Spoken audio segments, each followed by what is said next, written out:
Welcome to The Short Truth, unveiling history, one short video at a time.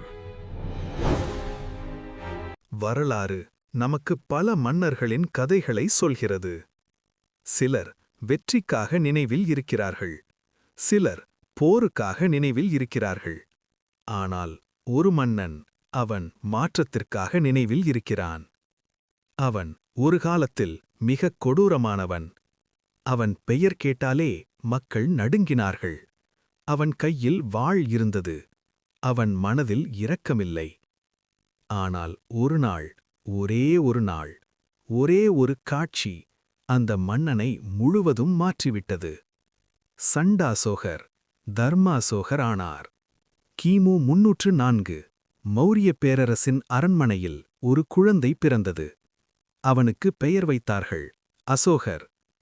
அவன் சாதாரண குழந்தையில்லை. சிறு வயதிலிருந்தே அவன் மனதில் ஒரு விதமான தீ இருந்தது. அவன் சண்டைக்குத் தயார். அவன் எதையும் வெல்ல வேண்டும்.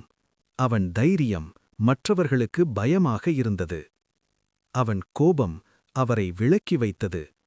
அவன் சகோதரர்கள் கூட அவனை நம்பவில்லை. அவர்களுக்குள் ஒரு பயம், இந்த பையன் ஒரு நாள் ஆபத்தாக மாறுவான். காலம் சென்றது. அசோகர் வளர்ந்தார்.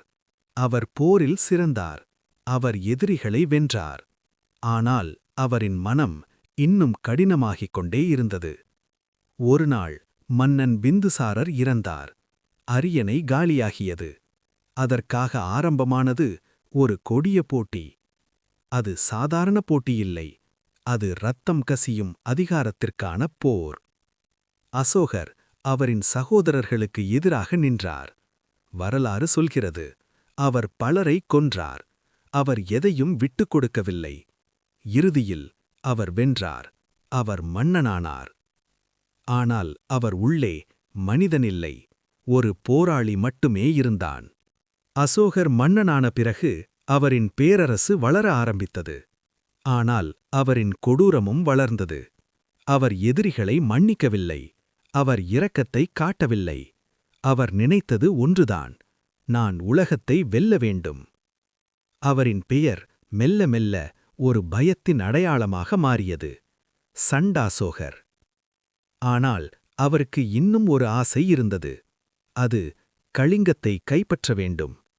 கலிங்கம் ஒரு சின்ன நாடு, ஆனால் அது தன்னுடைய சுதந்திரத்தை காக்கும் நாடு.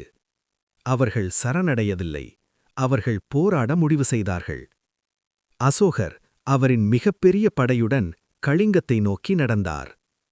போர் ஆரம்பமானது. வாள் சத்தம், கத்தல்கள், அழுகைகள், நிலம் முழுவதும் இரத்தம். ஆயிரக்கணக்கான வீரர்கள் ஒரு கணத்தில் விழுந்தனர். பெண்கள் அழுதனர்.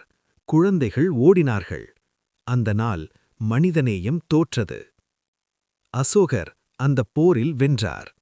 ஆனால் அவர் உணராத ஒரு விஷயம், அவர் இழந்தது. போருக்குப் பிறகு அசோகர் போர்க்களத்தில் நடந்தார். அவர் பார்த்தது உயிரில்லா உடல்கள், இரத்தம், அழுகை. ஒரு தாய் அவளின் குழந்தையை அணைத்து அழுதாள். ஒரு குழந்தை அவனின் தந்தையை எழுப்ப முயன்றான். ஆனால் அவன் எழுந்திருக்கவில்லை. அந்த காட்சி அசோகரின் மனதை உடைத்தது. அவர் தன்னிடம் கேட்டார், நான் என்ன செய்தேன்? அந்த ஒரு நிமிடம் அவரின் உள்ளே இருந்த கொடூர மன்னன் சாக ஆரம்பித்தான். அந்த நாளிலிருந்து அசோகர் மாறினார். அவர் வாளை விட்டார். அவர் அமைதியை தேர்ந்தெடுத்தார். அவர் புத்த மதத்தை ஏற்றுக்கொண்டார். அஹிம்சை அவரின் வாழ்க்கையின் வழியானது. அவர் இனி போர் செய்யவில்லை.